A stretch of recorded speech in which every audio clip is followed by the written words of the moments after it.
Wonder Woman. Wednesday. Hello, my friends, and welcome to a special edition of Wonder Woman Wednesdays. We're talking to Mike Pingel, author of The Q Guide to Wonder Woman, as well as a host of other books. He's also an actor, collector, and a good friend to some of your favorite celebrities. The video of this podcast is available on our YouTube channel, so we can share all the great pictures that Mike provided. We're going to talk about his books, his friendships, and some of the time he spent with Lynda Carter right here on Wonder Woman Wednesdays. I'm talking with the great Mike Pingel. Sorry. What? The great Mike Pingel? The great Mike Pingel. Stop. Because... Hold on, let me get my checkbook. I'll send that right out to you. I'm turning off my phone so so no one calls in. The thing is, so Lynda Carter's not calling. Well, if she calls, my gosh, pick up.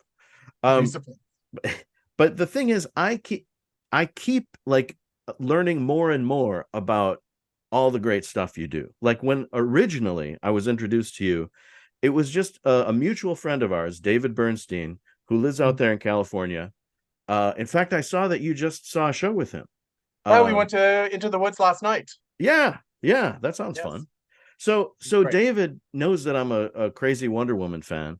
And like, I don't know, 2 or 3, 4 years ago, whenever it was, he's like, you need to be Facebook friends with this guy, Mike Pingel.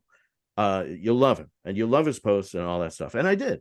So you were kind enough to friend me and I enjoyed your posts. And then totally separate from that, I decided to start doing this podcast.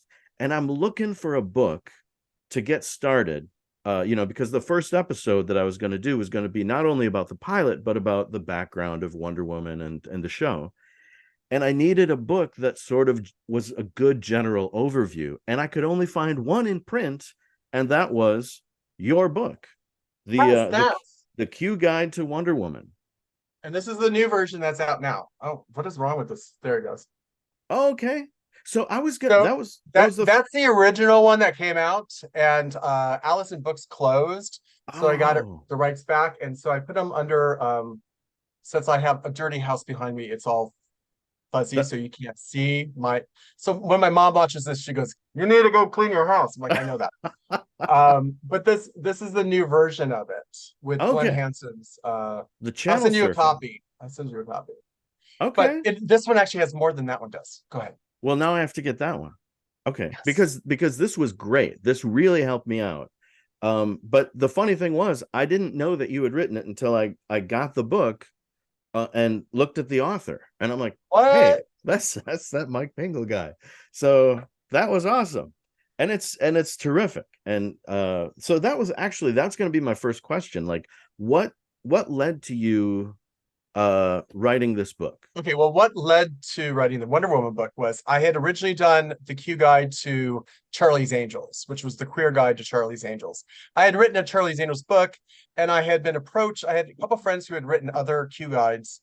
It was a series for Allison Books, and I was like, I can take what I already wrote for Charlie's Angels and make it, fun and wacky, whatever, in the way they wanted. And then what was interesting about Allison was I was like, so you have all these Q guides. Do you have a parameter or an outline you want everybody to use? And they're like, no. And I was like, no, it's a combination, like, just go do whatever you want. So I did that with Charlie's Angels, and they loved it so much they asked me to do Wonder Woman. And at the same time, someone else was doing the Brady Bunch book, the Q Guide to Brady Bunch, and they fell out. And so I was asked to write the Brady Bunch book, which I did again, which I also did at the same time I was doing Wonder Woman. So I was doing 2 books at the same time. So that was really fun. And the Wonder Woman, they just loved it. I mean, a lot of it was because it was the first and only book just on the TV series. Mm-hmm.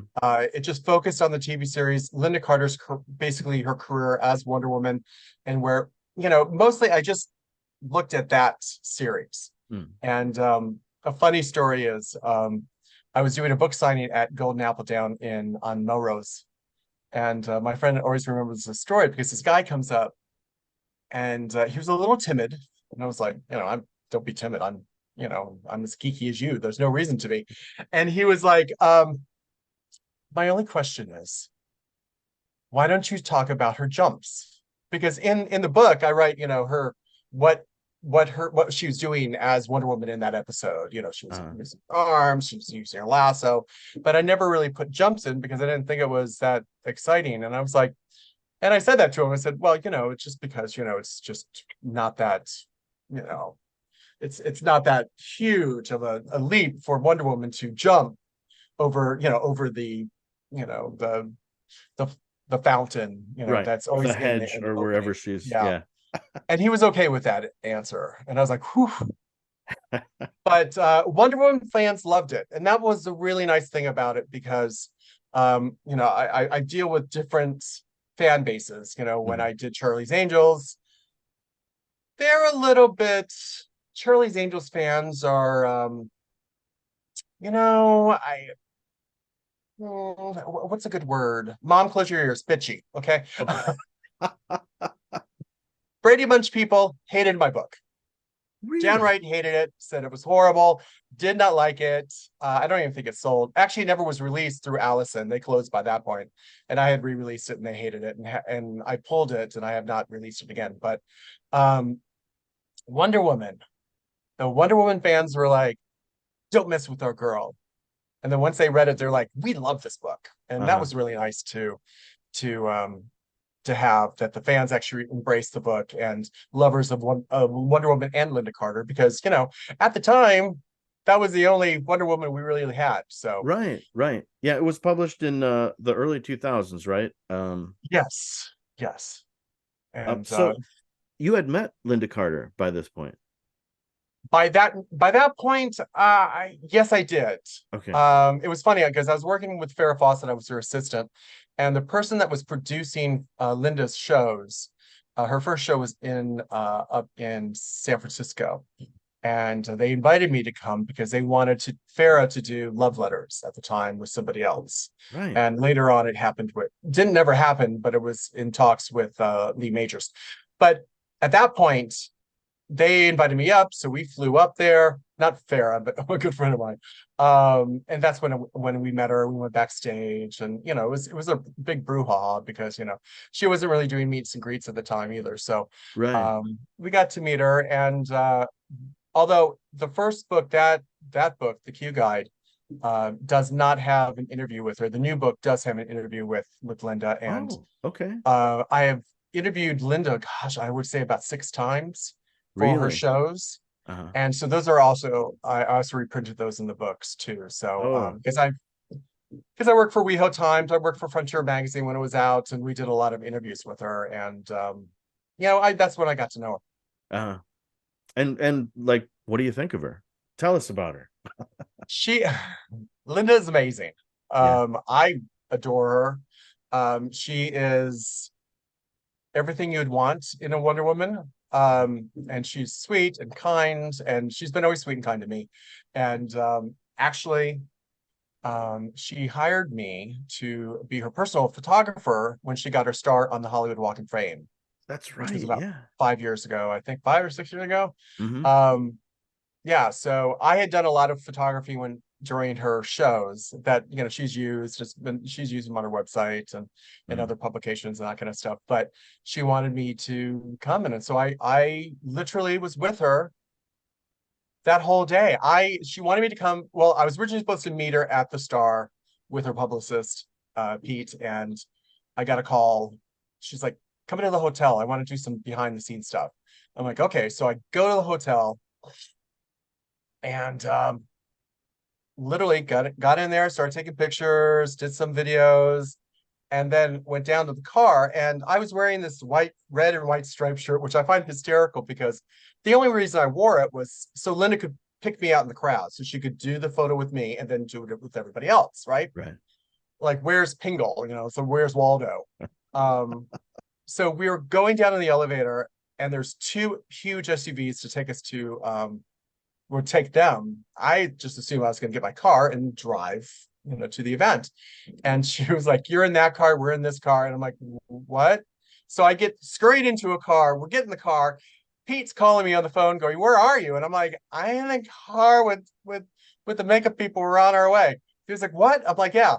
And so we get there, and so we do the whole event, the VIP room. I do the, I sit with, all the media's behind me, and they have an actual space for me. And I take all the photos and all behind the scenes, and we all get in the car and go to the after party.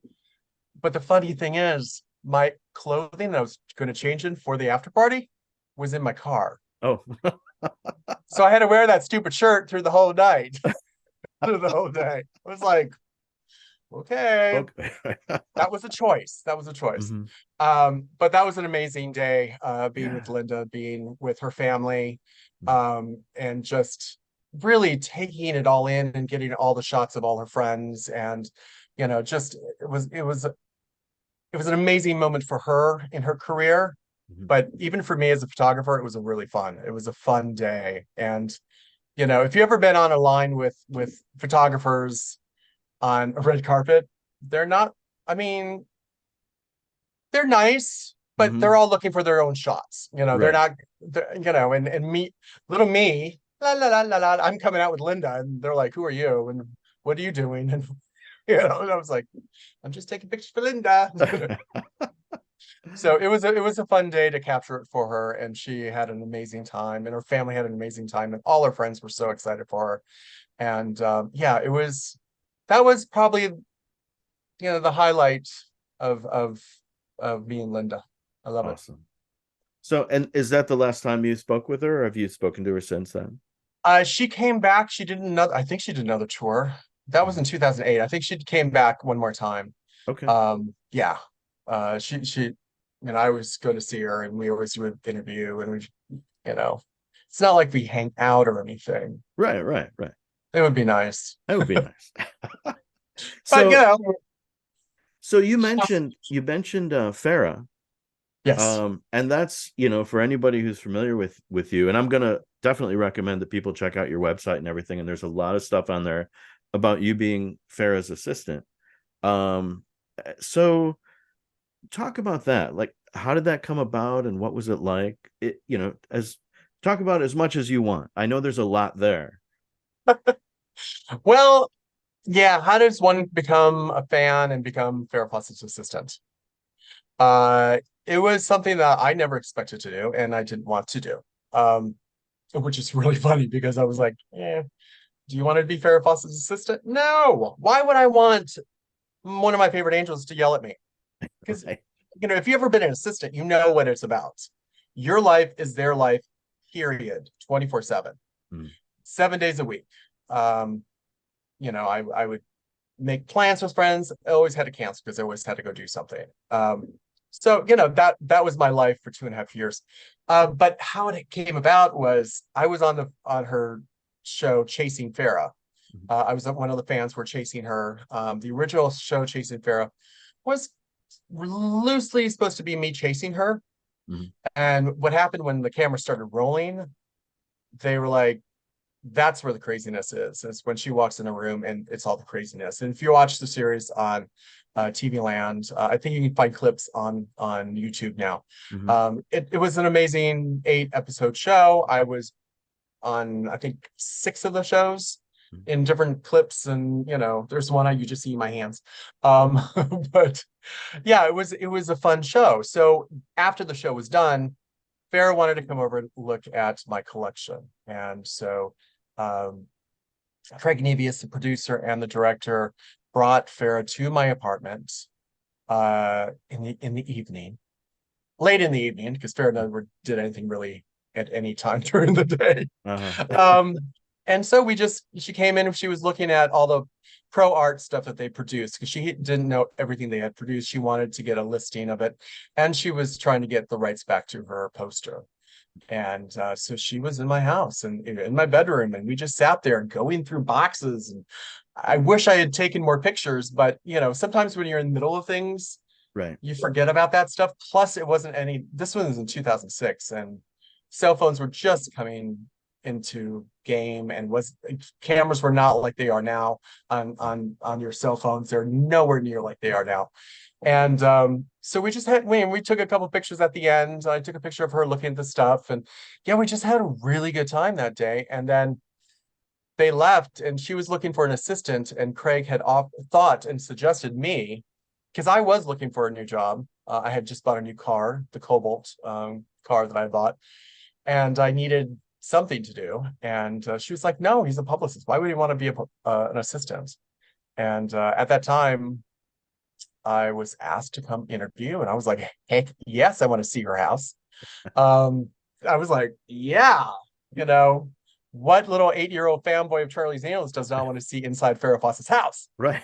And it was the condo in Wilshire, and so I went in, and I interviewed with her, and it was a really nice interview. I left, and I said, well, that's nice. I'll never take that job because I had been an assistant already, and I knew what it entailed. Uh-huh. And I was on the phone with my good friend Charlene Tilton from Dallas, the Dallas TV show. And Uh-huh. I said, "Charlene, I'm being offered to be Farrah Fawcett's assistant." And she was like, "Do it. I don't care if you do it for one day, then you can say you were a Farrah Fawcett assistant." And I was like, "Oh, I guess I could do that." Yeah. Mhm. So I did that, and then I was there for 2.5 years. Wow. It ended because I had actually gotten the deal with Allison Books for 3 books, and the cancer was getting a little harder, and other things were happening. So Yeah. kind of split ways at the time. And I Mhm. was still her friend, and I still ran around, did stuff for her. I baked her cookies during the time, Mhm. and yeah, so it was a nice split. But yeah, that's kind of the way it happened Uh-huh. organically with that.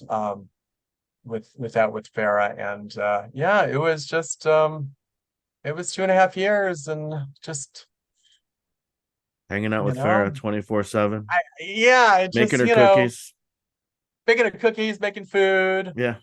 I was her publicist at the time too during the cancer. So I mean, if you look at Mhm. any of the old stuff of during cancer as a spokesperson like Pingel, what's really funny is I would be sitting there on the phone with people, magazines or whoever it was, put them on hold. We would talk, and then I would go back and talk to them. Uh-huh. So she knew what was going on, but it was really funny because most people didn't know that I was also her assistant Mhm. in the media, that I was her spokesperson or her publicist, which I was.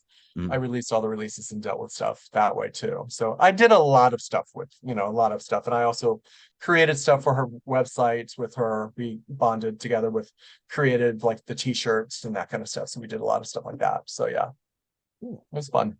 Now, so you mentioned that Charlene Tilton was a friend of yours by then. Mhm. How did that happen?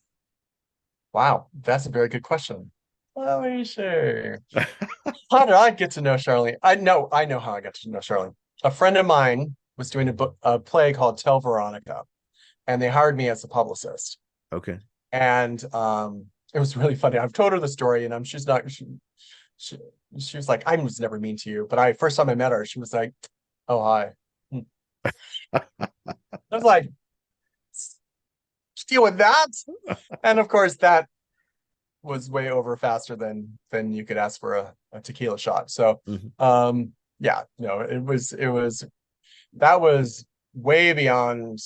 I've known her for probably 25 years now. So she's a really nice lady, and she lives in she's a bestie, and she lives down in Nashville now, and I see her now again when she comes into town, and when I sometimes if I go to Tennessee, sometimes we haven't been able to really connect down there, but yeah, no, she is a cutie patootie, and Mhm. funner, and we've had some fun times. There won't be a book on her, no. No, no book. Okay. So let's go back because I mean, like you said, at one point you were just an 8-year-old kid in love with Charlie's Angels. How did you get from there to what seems to be a very connected lifestyle where Mm. where you're running into these celebrities? What's the trajectory there? Well, with the Angels, it's not even running into. I know them very well, and they know me very well. A lot of it was when I okay, so I'll start the little history. When I was a kid, Mhm. I collected Charlie's Angels. And then we moved around. My father was in the army, so and then when I was growing up, my parents were like, "You have to, throw some of this stuff away," which maybe is the reason why I still collect today. Because some of that stuff was really rare. Because I was in Germany for most of the time during the heyday of Charlie's Angels. Like I didn't see the last season until later on TNT when it was in reruns.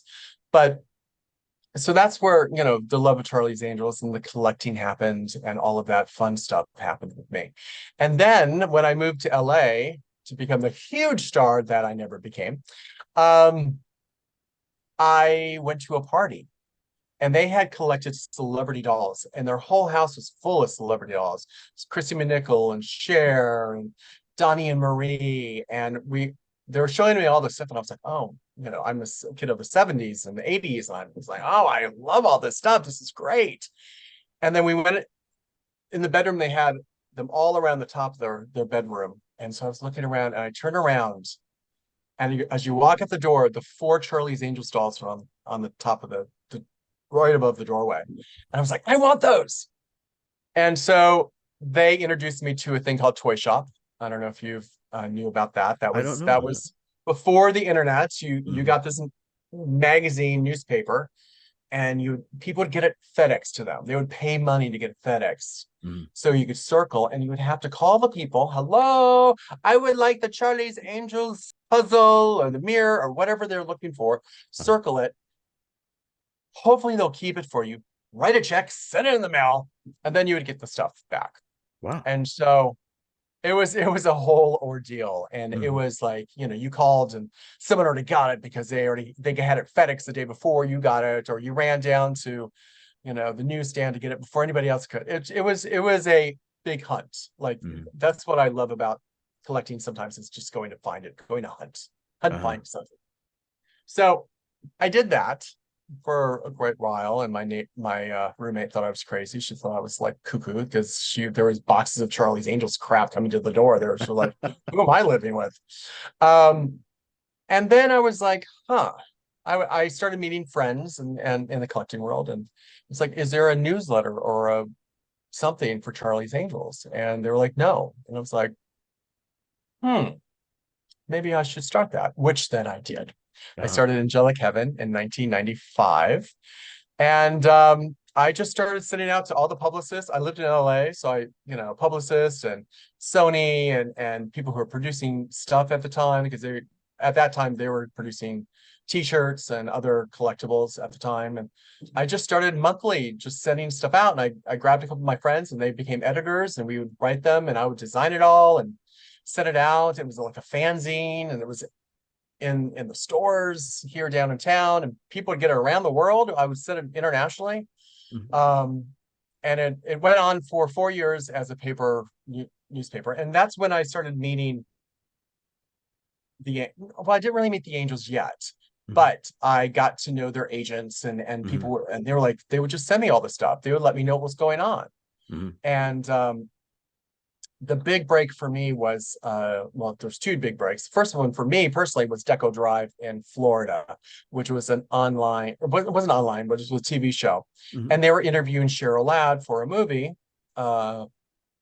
Little Angels, Pretty Little Angels, I think it was for. And they interviewed me too. So they interviewed me and her.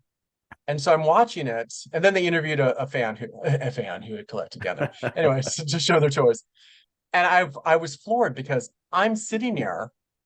She's talking about how she knew about my newsletter because of course of her agent, because I send it to him every month. And it was me, and then it was Cheryl, and then it was me, and then it was Cheryl. I was like, I was in 7th heaven. I was like, are you kidding me? This is happening? Really? That's awesome. So that happened. And then she was my first angel to meet. I met her because she had her book called Nutty Little Windship, and it was a children's book. And I had gone down to meet her, and it was, I was, as I said, I was an 8-year-old boy was inside me going, that's Cheryl Ladd. She's my favorite angel. She's right there. And literally, I walked back and forth like, I'm assuming it probably was 5 minutes, but I felt like 20 minutes. And I finally was like, just go up and talk to her. And I did. And we talked for hours. We talked for at least an hour. I gave her the newsletters. We took pictures. We just hung out. And so that's when my friendship with Cheryl started. And we had been friends ever since. And then right after that, I met Tanya Roberts, Yeah. who became one of my besties. And we did an interview for the newsletter. I met her in person at a yogurt shop right after we had done the interview. And then literally 2 days later, I'm on Fox News locally. They were doing something with her and me for that 70s show. So we're on that 70s show set with her, and I was like, this is crazy. Wow. And then the other big break was Entertainment Weekly did a story on me. They did a story.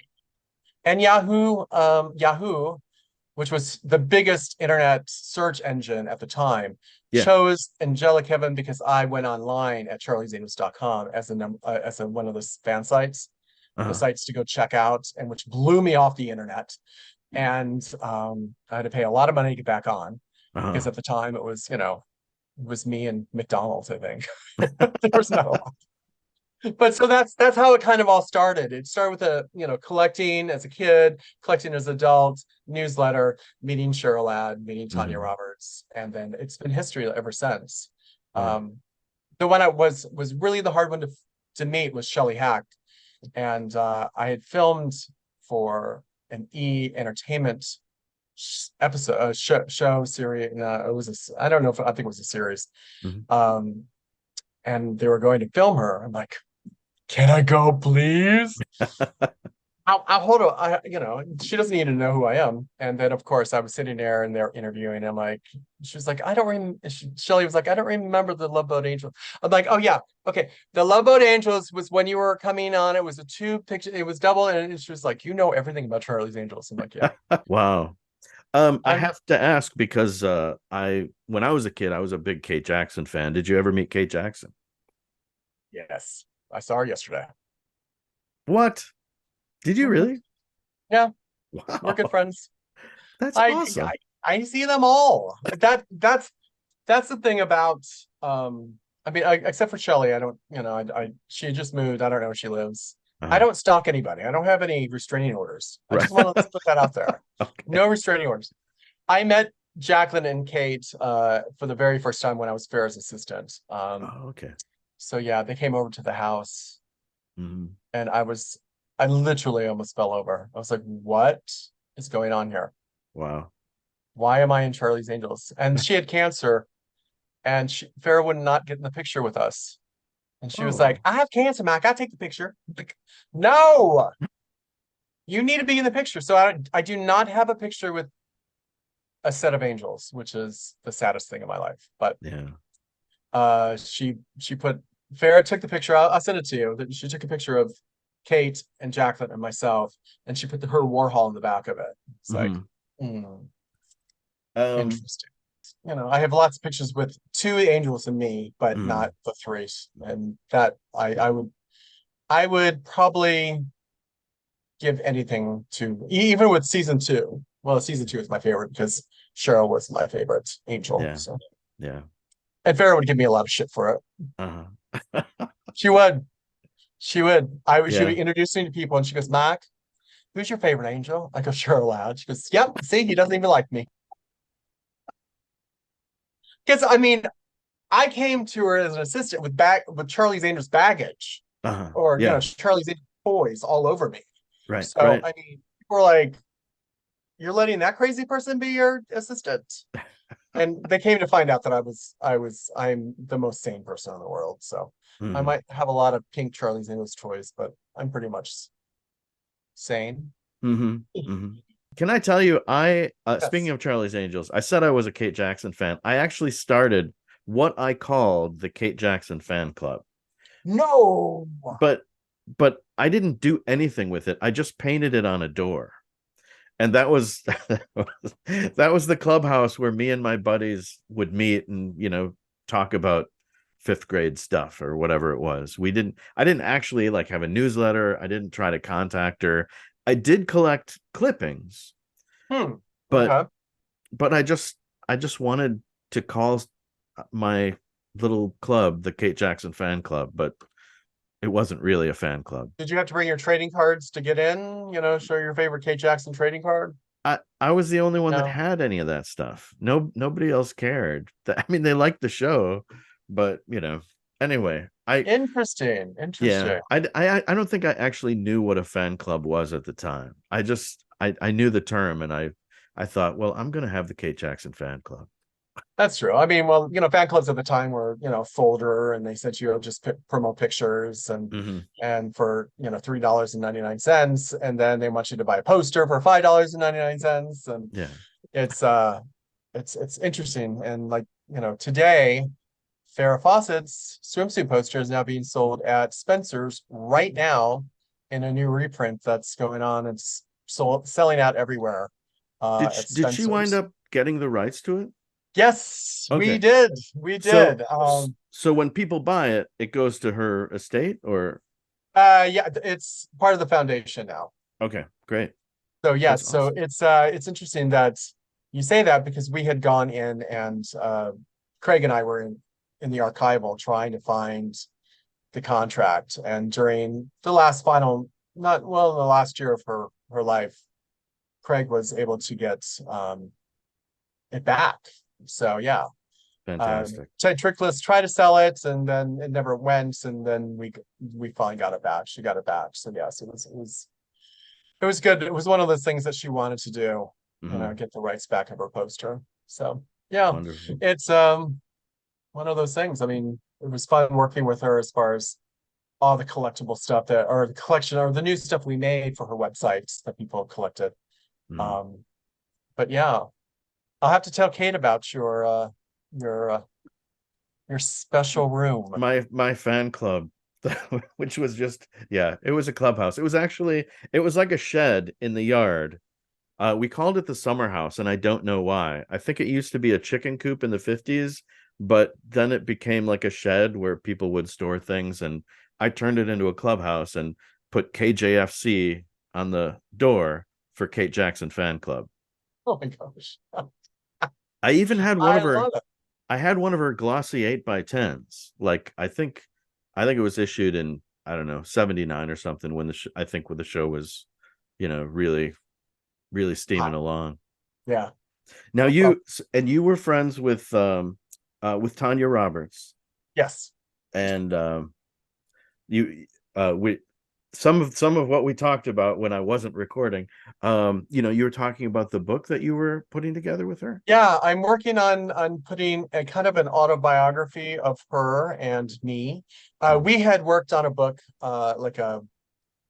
it was a health book, Uh-huh. getting over 40 and fixing it, or something. I can't remember the title. But that never actually happened. And then she also wrote a book, started writing a book called Surviving Your Soulmate, when her husband passed away.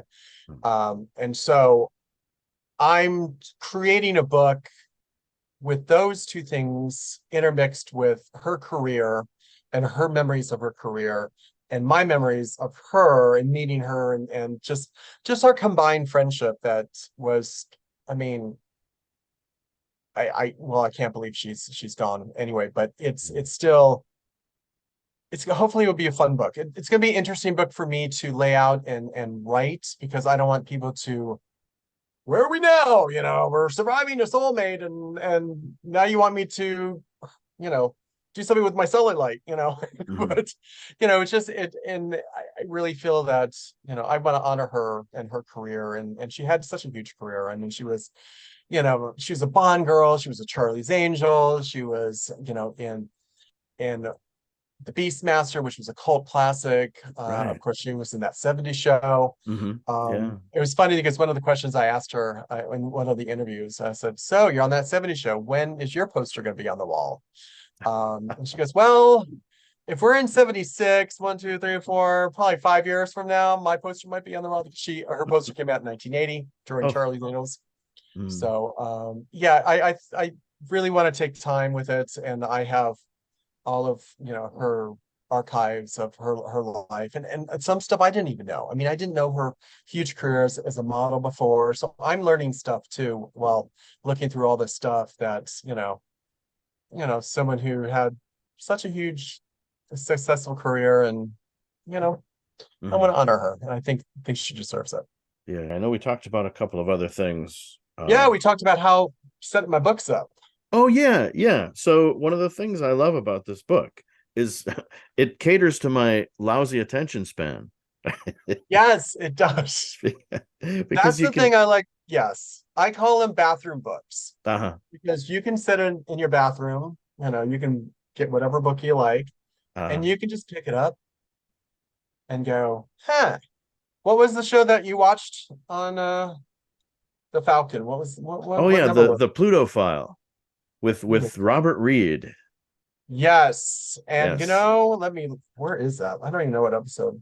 My basis of all my books, my TV version books are basically um the series. I mean, Mhm. I think the series is what is the heart of the books because that's why you're reading it. You want to know about the series. Yeah. And here, it's the Pluto File, episode 8, folks. Episode 8. Yes. Um, so basically, and you can watch it online on Warner Brothers? Who has? I can't remember. Oh, Sorry, I should know this. the Wonder Woman series. Yeah, the Wonder Woman series is streaming on something now. It's HBO, well, Max now. It's called Oh, Max. Max, yes. Yeah. Sorry, guys, it's hot here. I have no brain left. No brain. But in this, what I love about the lasso tips, it says Diane has an uncanny ability to see through a hospital walls as she notices the Falcon is trying to shoot the professor from building across the street. Yeah. And I got excited when I read that, and then I watched the episode and nothing. I mean, she saw through the wall, but they didn't do any special woo-woo effects or anything. No, I don't know how that, but yeah, I never met Robert Reed, but he was, he was also in Charlie's Angels. He was in all the shows during Oh, the that's 80s. right. He did Yeah. some Charlie's Angels. Yeah. Yeah, I think he was trying to get away from this good boy image of Mike Brady. And Right. I did the Brady Bunch book, and by that he had already passed away by the time I was working on that book. Uh-huh. But yeah, it was a lot of fun, just creating that. Although the Brady Bunch people did not like that book, and Mhm. I've been trying to get it back out, and I think a lot of it for me is like they didn't like it. Should I really bring it back out? Should I really take the time? I mean, it's almost ready. I Mhm. made first run of it, but I should, just for me, for my Yeah. person, for my personal life. And But you have that Betty White book. yes, Betty White. Betty White. Betty White. It was originally called Betty White Rules the World, Uh-huh. which she does, Yeah. and she still does. But the book was with a company, and they closed. Mm. And the book got so many pre-sales that they wouldn't even let release it to me. I had to get my lawyer to get to them Uh-huh. to release it because they were just like, no, we're not going to release it. And I'm like, you're going under. What? And then still today, you can see their cover up on Amazon for Mhm. pre-order still. It's been like 10, 11 years now. And I begged them to take it down because it's hard. That's why I rebranded it because the other one wasn't, I don't think I sold 4 copies because no Mhm. one ever saw it because the other one was up there. But, it was an interesting thing to do this book because it's not based on a TV show. It's based on a natural human being and a career. And so it allowed me to do a lot of fun things in here, such as what would Betty do? Let's see, what else? The game show. I have recipes for cheesecakes in here. Oh. Her regimen of eating, meeting the Golden Girls, just a bunch of things. I mean, in here, there's also a whole thing about how you can make your grandmother that's living in your house or down the street into Betty White. I mean, there's a whole way of doing it in here. That's I lay it awesome. out. She's gonna get a tracksuit, make her say some bad words, teach her how to do, just a lot of stuff. It's worth $20 by $12. Yeah. Go to Yeah. Amazon.com and grab them. It's great. But Absolutely. I mean, this, it was sad that she had passed away. I had already started revamping it for her 100th birthday. Uh-huh. And of course, she passed away, which was, I was like, come on, Betty, 17 more days. Why? Why can't you hold on? But Betty did it her way. So, Mhm. which was her way, and she left the earth the way she wanted, and she was amazing. Although I did not meet her, I think we talked about that. Mhm. She had a book coming out at the same time, and they just was like, she's not interested in talking to you. She has her own book coming out, so which is fine. I mean, I would have liked to chat with her. Yeah. But I think the book holds up by itself with fun stuff.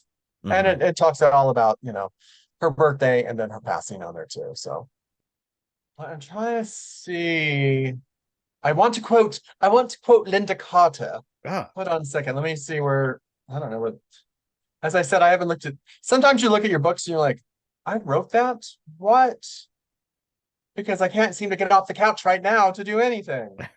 No, she talked about the end of the series in this book. I don't know anything about that because I asked the rumors of a fourth season. And this is Lynda Carter's answer. I think it was canceled. The story I heard that cancellation was because someone teased an executive head of CBS of becoming the comic book network.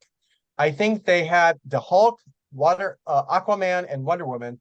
After I heard they canceled everything except the Hulk. I think that was kind of a whim. We got canceled. Certainly, Warner Brothers did not want to do and the producers didn't want it. We're holding our own pretty well in the ratings. It was a big surprise to everyone. So that was the reason why Wonder Woman closed a shop and Charlie's Angels closed shop. What happened was it was 1980. They had, we just have the writers and actors strike right now. Same thing happened then. Everyone closed up shop, and then they came back and they shot more episodes here. But at the end of Charlie's Angels, it was 1980, and the riches of the 80s were taking over TV. You had Dynasty in Dallas, and Falcon Crest, and all of those people. All of those nighttime soaps took over. And pretty much everything just left. I mean, everything else was kind of gone by that point because everybody wanted to see what was Crystal was doing, when the next cat fight was happening, and right.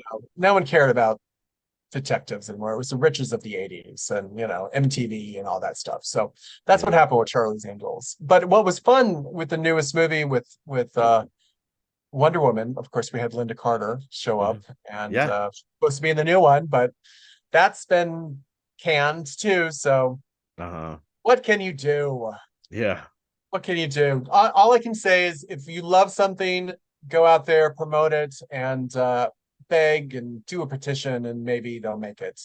Yeah. Who knows? Absolutely. Look at the Barbie movie.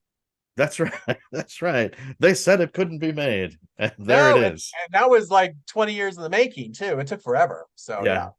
Wow. Yeah, and it was amazing. I just saw it. And that's why I'm wearing pink. Oh, cool. Wonder Woman. Wonder Woman. Very nice. Yeah. Very cool. Well, Mike, thank you so much. I really do appreciate your time. Well, thank you for having me. I'm sorry about all the craziness on the internet, but it's just a crazy world. It's a crazy world. That's why I live on Pluto TV watching The Love Boat. Now, that's a book I would have loved to have written, but I have a friend who's already done it. And oh, wow. That I have questions, and I'm not even writing the book. And so, was Kate your favorite angel? She was. Yeah. Okay. Yeah. Or is, I should say. Yeah. I'll let her know. Thank you. Yes, please tell her for me. I will. Tell her hi for me. Hopefully, I'll see Lynda soon. I'll let her know too. Okay, thank you. I mean, I guess. I mean, I'm assuming she's your favorite Wonder Woman, but oh, yeah, absolutely. Heck yeah. I've got a whole podcast here about her. So regardless if she can look through walls or not. I firmly believe she can look through walls. She just doesn't. She's not showy about it. Those are good days, good shows that were just with good heart and fun and didn't really take themselves too seriously. And I love that, I wrote about them and people get hopefully more fun reading about it and reliving them.